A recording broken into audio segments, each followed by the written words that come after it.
Abra la palabra de Dios en el Evangelio de Mateo, capítulo 5. Hoy hablaremos del tema, ¿es lo que está adentro lo que cuenta? En 1924, el arqueólogo Howard Carter descubrió la tumba del rey Tutankamón. Ese sarcófago ahora está en el Museo Egipcio, y en realidad son dos sarcófagos, uno dentro del otro. El segundo estaba cubierto con oro, y cuando abrieron ese pequeño ataúd, vieron la momia del rey Tut, envuelta en un manto tejido con oro, y tenía una máscara de oro sobre su rostro. Pero cuando quitaron esa máscara de oro y abrieron el manto dorado, lo que encontraron fue una momia seca y desintegrándose. Por fuera, una hermosa máscara dorada y telas tejidas con oro, y por dentro, nada más que el esqueleto calcificado de un hombre. Es lo que está dentro lo que cuenta, lo que tiene valor, ¿no le parece? No es la máscara que nosotros muchas veces nos ponemos y la fachada exterior impresionante. Por lo general, eso lo hacemos para esconder la podredumbre de nuestra vida espiritual. Los fariseos eran maestros en esto. Exteriormente lucían muy bien. Pero Jesús les dijo, «Ay de vosotros, escribas y fariseos, hipócritas, porque sois semejantes a sepulcros blanqueados, que por fuera, a la verdad, se muestran hermosos, mas por dentro están llenos de huesos de muertos y de toda inmundicia». Bien, veamos Mateo 5, desde el verso 20. «Porque os digo que si vuestra justicia no fuere mayor que la de los escribas y fariseos, no entraréis en el reino de los cielos». Puede imaginarse cómo sería una iglesia llena de escribas y fariseos. Yo creo que, primero, estarían siempre en el servicio dominical. Segundo, serían muy puntuales. Tercero, todos tendrían sus Biblias. Cuarto, darían sus diezmos. Quinto, nunca maldecirían ni dirían una mala palabra, ni se emborracharían, ni adulterarían. Y sexto, todos irían al infierno. Pero Jesús dijo que si nuestras justicias no fueran mayores que la de los escribas y fariseos, no podremos entrar en el reino de los cielos. Pero quiero que note que no está hablando de lo que está fuera, sino de lo que está dentro. Y da 6 ilustraciones para mostrarles a los fariseos lo que había en verdad en sus corazones. La primera ilustración la encontramos en Mateo 5:21. «Oísteis que fue dicho a los antiguos, no matarás, y cualquiera que matare será culpable de juicio. Pero yo os digo que cualquiera que se enoje contra su hermano será culpable de juicio. Y cualquiera que diga necio a su hermano será culpable ante el concilio. Y cualquiera que diga fatuo quedará expuesto al infierno de fuego». Los fariseos tenían una forma de religión exterior, superficial, hipócrita. ¿Cómo los describe Jesús? Veamos Mateo 23, desde el verso 23. «Ay de vosotros, escribas y fariseos, hipócritas, porque diezmáis la menta y el eneldo y el comino, y dejáis lo más importante de la ley, la justicia, la misericordia y la fe. Esto era necesario hacer sin dejar de hacer aquello. Guías ciegos, que coláis el mosquito y tragáis el camello». Si el asunto no fuera tan serio, yo diría que hay tremendo humor en lo que Jesús les dijo.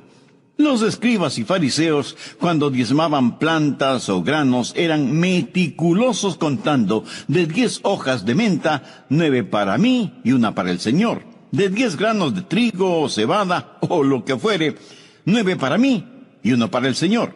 O sea, para ellos aún el acto de diezmar era externo, y se olvidaban de practicar, según la ley, actos de justicia, misericordia y fe. ¿Se puede imaginar lo ridículo o risible de esa situación cuando les dice que ellos eran muy cuidadosos para no ingerir ni siquiera un pequeñísimo mosquito, pero no tenían ningún problema tragándose un camello? Veamos el verso 25. «Ay de vosotros, escribas y fariseos, hipócritas, porque limpiáis lo de fuera del vaso y del plato, pero por dentro estáis llenos de robo y de injusticia». La idea hace referencia a alguien que limpia solo la parte exterior del vaso o del plato, pero ni siquiera toca la parte interior. Y Jesús dijo que esa era la forma en que ellos practicaban su religión, limpios por fuera, pero completamente sucios por dentro. A Dios le interesa primordialmente lo interior, no lo exterior, porque es lo de adentro lo que cuenta. El pecado es un trabajo interior, pero también lo es la justicia, la misericordia y la fe. La vida de los escribas y fariseos parecía tan recta exteriormente, pero el corazón de ellos estaba totalmente torcido. Hace muchos años serví como consejero en una de las cruzadas de Billy Graham. En una de esas reuniones, una muchachita pasó al frente para entregar su corazón a Cristo y tuve el privilegio de hablar con ella. La mamá de esa niña era una persona de la alta sociedad y se sintió molesta de que su hijita estuviera mezclada con el resto de pecadores que querían hacer una decisión por Cristo. Para esa distinguida dama, eso era una afrenta.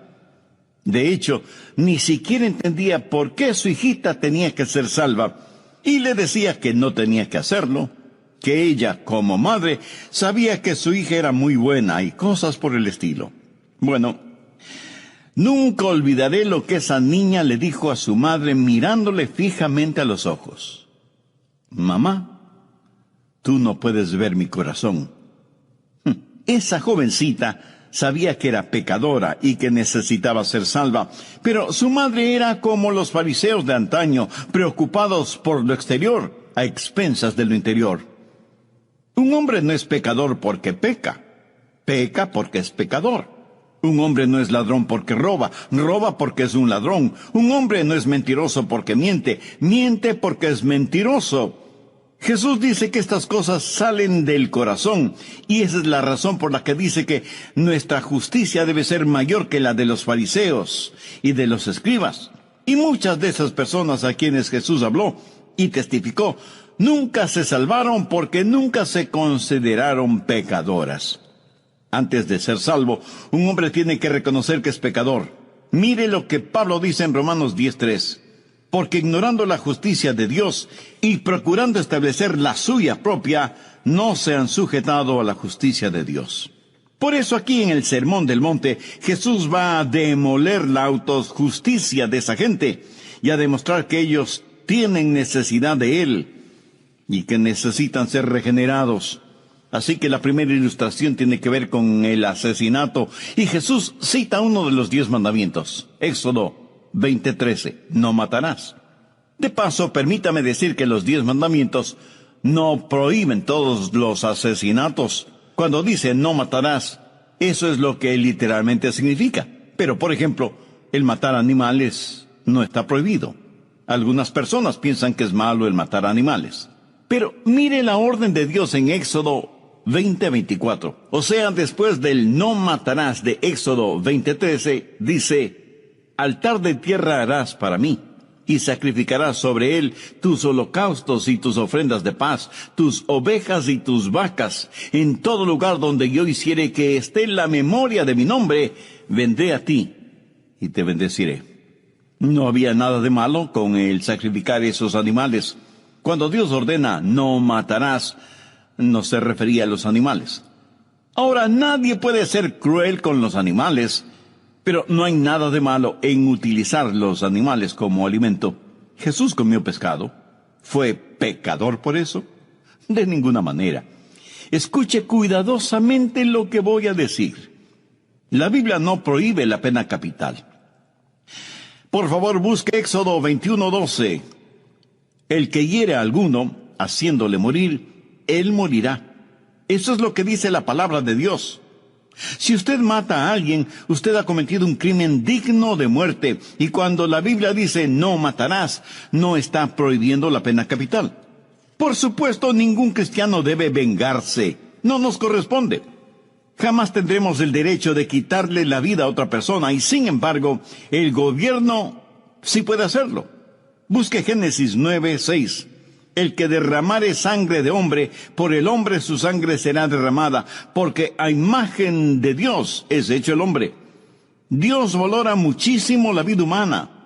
La pena capital es una enseñanza clara de la palabra de Dios. Cuando la Biblia dice no matarás, no prohíbe el matar animales. Y trágico como es, tampoco prohíbe la pena capital. o la necesidad de defender a los suyos cuando otros amenazan sus vidas. Veamos Éxodo 22, los versos 2 y 3. Si el ladrón fuere hallado forzando una casa y fuere herido y muriere, el que lo hirió no será culpado de su muerte. Pero si fuere de día, el autor de la muerte será reo de homicidio. El ladrón hará completa restitución. Si no tuviere con qué, será vendido por su hurto. Ahora, ¿qué significa todo esto? Que si usted mata a un ladrón a plena luz del día, cuando no había necesidad de matarlo, y usted no corría ningún peligro, usted será culpable. Y aunque el ladrón sea culpable, usted no tiene ningún derecho a quitarle la vida, especialmente cuando ni su vida ni la de sus seres queridos están en peligro. Usted tiene el derecho, la obligación y la responsabilidad, sí, de proteger a su familia. Pero Jesús está hablando a los fariseos acerca de no matarás. Y ellos movían afirmativamente sus cabezas porque ellos ni siquiera pensaban en la posibilidad de que podrían matar. ¿Qué prohíbe la Biblia cuando dice no matarás? Obviamente, el crimen de homicidio. Nuestro país se ha convertido en la capital mundial del crimen. Se mata a sangre fría a gente inocente. Hay gente que mata a otras personas simplemente porque no les gusta. Violadores asesinan a sus víctimas después de haber saciado su lujuria. La sangre de los inocentes clama al cielo y Dios no está sordo a ese llanto. Él no matarás prohíbe el homicidio. También prohíbe el suicidio. Usted no tiene el derecho de quitarse la vida porque esa vida no le pertenece a usted sino a Dios. Algunos piensan que suicidarse, dicen que está bien si es que uno padece de una enfermedad incurable. Pero usted no puede ni debe jugar a ser Dios. La enfermedad más incurable, el dolor más constante, el problema más severo, la desilusión más profunda, la peor persecución, no son justificativos para el suicidio. ¿Por qué? Porque el suicida se está tomando una atribución que no le pertenece. Está quitando de las manos de Dios algo que es atributo de Dios. Y pudiera ser que esté hablando a alguien que está pensando en el suicidio. Mi amiga, mi amigo, no lo haga. Mire lo que Pablo dice en 1 Corintios 10:13. No os ha sobrevenido ninguna tentación que no sea humana, pero fiel es Dios, que no os dejará ser tentados más de lo que podéis resistir, sino que dará también juntamente con la tentación la salida, para que podáis soportar. Y surge una pregunta. Pastor, ¿puede un cristiano cometer suicidio? Si un cristiano está mentalmente enfermo, existe esa posibilidad, pero es una posibilidad trágica. Una persona que se suicida cuando esté frente a Dios se sentirá profundamente avergonzada. Por lo tanto, no tenemos el derecho de quitar la vida a otra persona debido a la valía de la vida humana. Y aquí debo mencionar el horrible crimen que cometen quienes están en la industria del aborto, asesinando a inocentes e indefensos bebecitos en el vientre de sus madres, siendo muchas veces las mismas madres las que piden o aprueban esos asesinatos. Y muchos me dirán, pero pastor, el aborto ya es legal en muchos países. Escúcheme, no todo lo que es legal es correcto o justo. El doctor Gallup es un investigador que dijo lo siguiente: si un doctor acepta dinero para matar a un bebé en el vientre de la madre, también podrá matarle a usted con una inyección si sus hijos le pagan. Y no tenemos el derecho de suicidarnos debido a que nuestra vida le pertenece a Dios. Escuchando las enseñanzas de Jesús, los fariseos seguramente decían: qué bueno que no somos homicidas, ni suicidas, ni infanticidas. Y cubriéndose con el manto de su autojusticia, se sentían seguros. Pero Jesús no solo que habló de la malicia del asesinato, sino que habló también del ácido de la ira. Mateo 5:22. Pero yo os digo que cualquiera que se enoje contra su hermano será culpable de juicio. Y cualquiera que diga necio a su hermano será culpable ante el concilio. y cualquiera que diga fatuo quedará expuesto al infierno de fuego. Jesús va a destruir la ilusión de la autojusticia. Si algún pecado los fariseos no iban a cometer, sería el asesinato. Pero el Señor Jesucristo va a mostrar que el odio es un ácido corrosivo que destruye a quien lo tiene. Jesús va más allá del acto del asesinato a la actitud detrás del acto, a su motivación, mostrar realmente por qué la gente mata. Un pequeño estaba haciendo sus tareas escolares y de pronto le preguntó a su papá: «Papá, ¿por qué la gente comienza las guerras?» «Bueno, hijo, en la Primera Guerra Mundial los alemanes invadieron Bélgica y...» En ese momento entró la mamá a la habitación y dijo: No fue así. Yo te diré cómo comienzan las guerras. El marido, bastante molesto, le dice a su mujer: «Mira, ¿quieres tú contestar la pregunta de nuestro hijo o me dejas a mí hacerlo? Él me preguntó a mí y no a ti. Además, tú no sabes nada sobre el asunto, así que no te metas en esto». Ella, furiosa, lanzó al piso la ropa que tenía en sus manos y airadamente salió de la habitación dando tremendo portazo. El padre le dice a su hijo: «Déjame decirte cómo empiezan las guerras». Y el hijo, saliendo de la habitación, le dice: «Ya no es necesario, papá, ya lo sé. Comienzan en el corazón». ¿Está usted en guerra con Dios? Eso quiere decir que usted no está de acuerdo con Dios. Usted está en rebeldía espiritual. Pero puede dejar de ser rebelde ahora mismo si se reconoce pecador y busca el perdón de Dios. Estamos estudiando Mateo 5, los versos del 20 al 22, la enseñanza de Jesús acerca del enojo, y habla del enojo cáustico contra el hermano. Eso es cuando alguien le hace daño, usted se llena de enojo, y usted siente ese ácido corrosivo en ebullición dentro de usted. Y poco a poco ese enojo se va convirtiendo en ira, hasta el punto de llamar a su hermano necio. ¿Qué significa esto? Significa que para usted la otra persona no vale nada. Necio. Es una palabra de desprecio. Los prejuicios raciales están cubiertos por esa palabra. Usted desprecia a los demás, se siente superior a otros. Trágicamente eso sucede aún entre cristianos, a quienes se sienten espiritualmente superiores a otros. Y ese enojo cáustico es seguido por el enojo desdeñoso y luego por el enojo condenatorio. Pero Jesús va más allá. Dice que quien llama fatuo a su hermano se irá al infierno. Y eso parece un castigo muy drástico, ¿no le parece?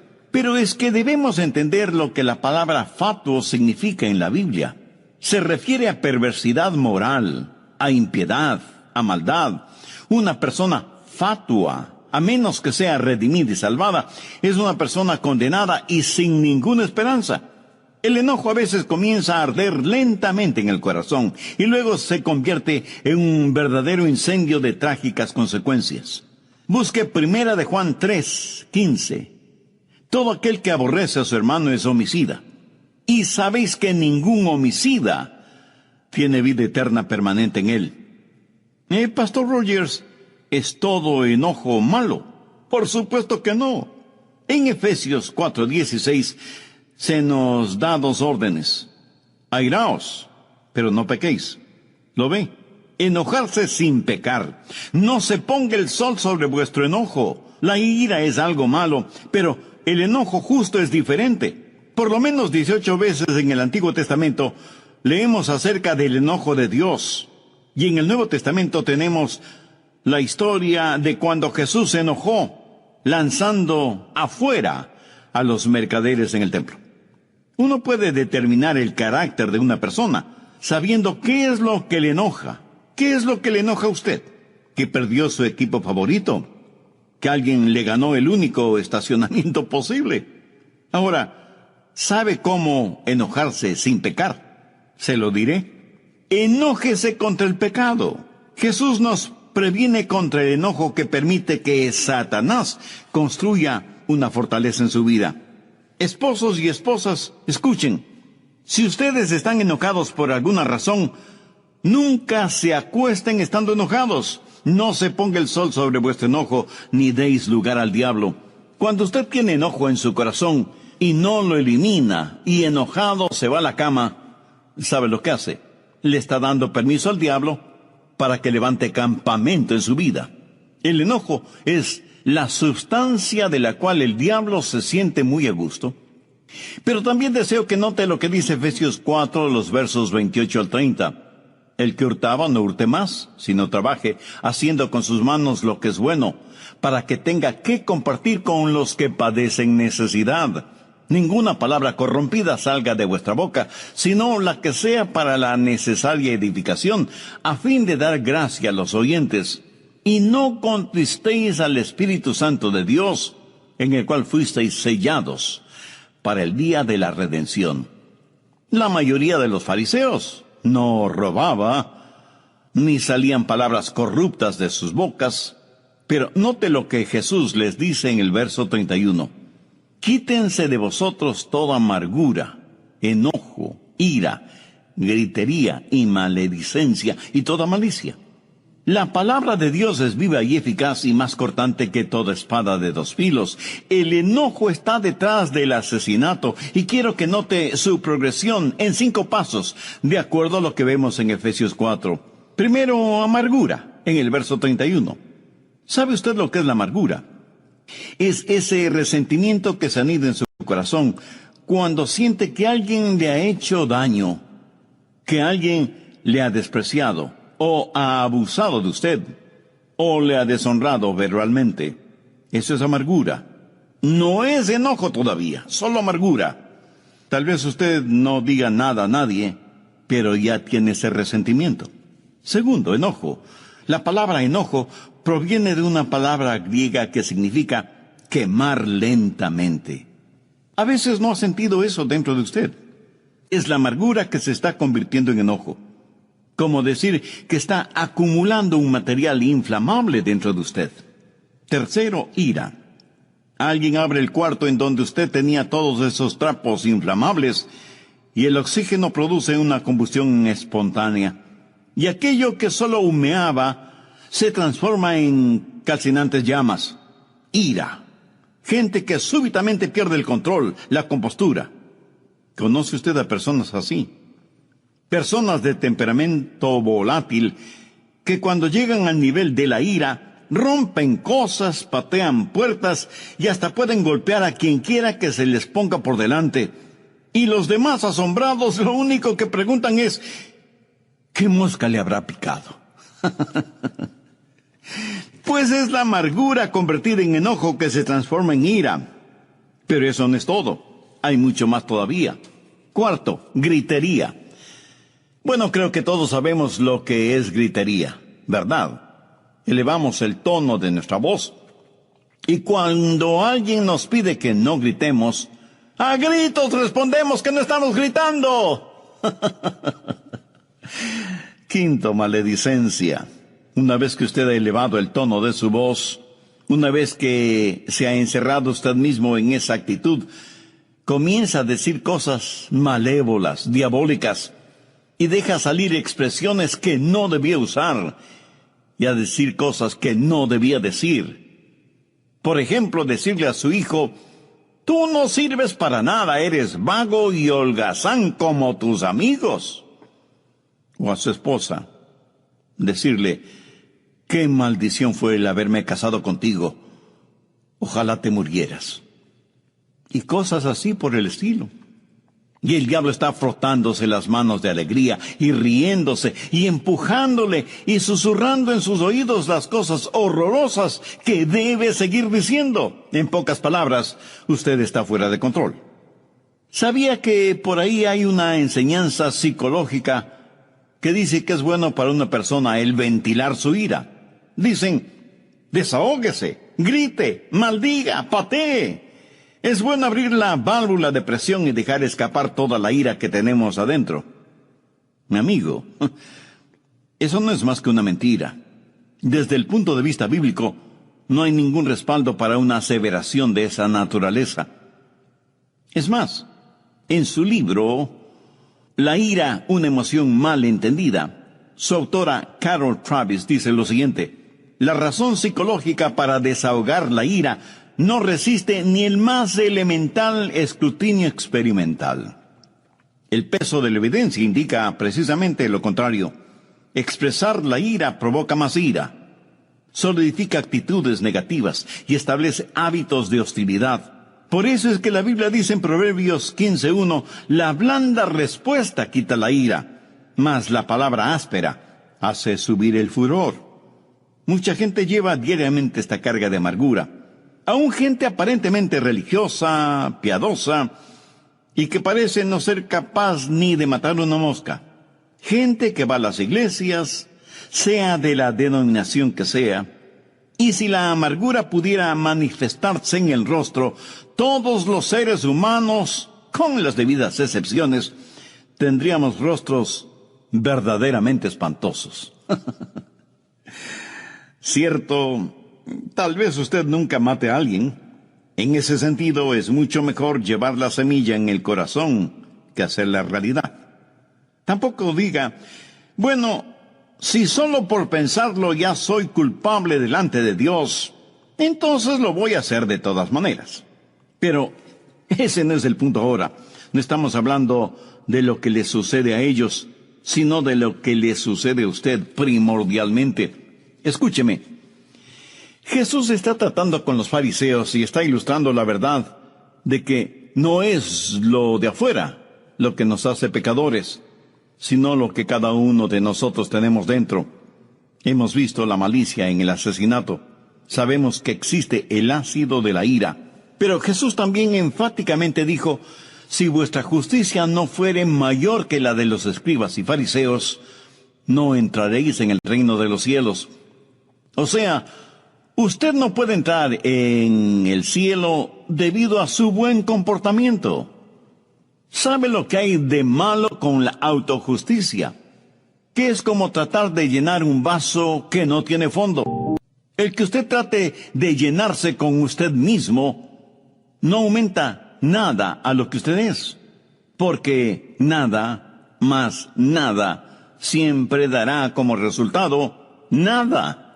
Nunca podrá ser justo, nunca podrá ser bien hasta que Dios no le haya dado, regalado, otorgado la justicia que solo proviene de Él. Concerniente a su gente, los judíos, Pablo dice lo siguiente en Romanos 10:3, porque ignorando la justicia de Dios y procurando establecer la suya propia, no se han sujetado a la justicia de Dios. Por favor, entienda bien lo siguiente. La justicia propia es como trapos de inmundicia a los ojos de Dios. Los fariseos necesitaban ver y entender esto porque con todo lo religioso que eran, no lo entendían. ¿Cuán justo es usted? ¿Qué es ser verdaderamente justo? La genuina justicia, la justicia de Dios, es, en primer lugar, una justicia que nos es otorgada. Nosotros por nosotros mismos no la tenemos. Y porque Jesús murió y pagó la deuda de nuestros pecados, Dios nos ve y nos recibe a través de la justicia de su Hijo. Y Dios dice, Adrián es justo. Pero no es por alguna cosa que yo haya hecho, sino porque Jesús hizo en la cruz del Calvario todo, pagar la deuda de mis pecados y cubrirme con la justicia de Él. Pero no solo es una justicia otorgada, sino que es una justicia implantada, que me da una nueva naturaleza. Y entonces puedo hacer lo que hago por ser el nuevo Adrián que soy. He sido hecho de nuevo, limpio y puro en mi interior, porque Dios ha obrado un milagro judicial si se quiere. Ahora tengo una justicia que no es mía, pero como me ha sido otorgada, es una injusticia imputada. Permítame ilustrar esto. Es como si Dios depositara una enorme cantidad de dinero en mi cuenta bancaria que no tenía ni un solo centavo. Y aunque ahora sé que tengo dinero en el banco, también sé que ese dinero fue depositado por otra persona. O sea que ese dinero me fue otorgado sin que yo haya hecho absolutamente nada para merecerlo. Dios me ve tan justo como su Hijo es justo. Todos mis pecados me han sido perdonados, y esa justicia que Él me ha otorgado hace que el amor de Dios comience a fluir de mí, porque como Pablo dijo, y ya no vivo yo, mas vive Cristo en mí. Y lo que ahora vivo en la carne, lo vivo en la fe del Hijo de Dios, el cual me amó y se entregó a sí mismo por mí. Se cuenta que junto a las puertas del cielo había mucha gente tratando de entrar al cielo. Alguien tocó a la puerta y una voz desde el interior preguntó: ¿quién golpea para entrar en el cielo y cuál es la contraseña? Y el hombre que tocó a la puerta dijo: soy un hombre justo y moral. Y desde adentro la voz dijo: nunca te conocí, apártate de mí, hacedor de iniquidad. Otro hombre tocó a la puerta y otra vez la voz preguntó: ¿quién es el que busca entrar en el cielo y cuál es la contraseña? Y el hombre, sonriendo, dijo: soy un hombre religioso. ¿Y cuál es la contraseña? Ritual y religión. Nunca te conocí.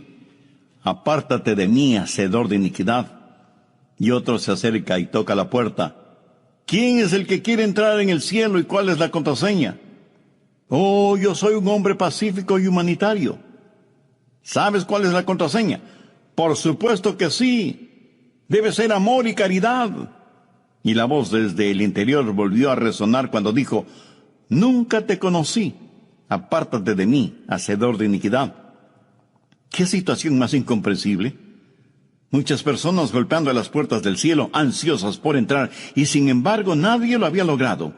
Parece que su autoevaluación no estaba de acuerdo a los parámetros divinos. Y ahí viene otra más. Y escucha la misma pregunta: ¿quién busca entrar en el cielo y cuál es la contraseña?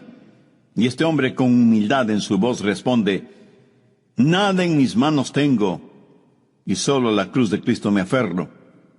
Y la voz desde adentro responde: abran las puertas de par en par y déjenle entrar, porque de tales es el reino de los cielos. Y eso es exactamente lo que el Señor Jesucristo quiso decir cuando les dijo a los moralistas, a los religiosos y a los humanistas: si vuestra justicia no fuere mayor que la de los escribas y fariseos, no entraréis en el reino de los cielos. Ahora quiero que entienda perfectamente bien lo siguiente: Jesucristo no estaba en contra de las otras cosas, no estaba en contra de la religión, tanto y en cuanto sea la genuina, no estaba en contra de la moralidad, sino más bien en contra de la falta de la misma.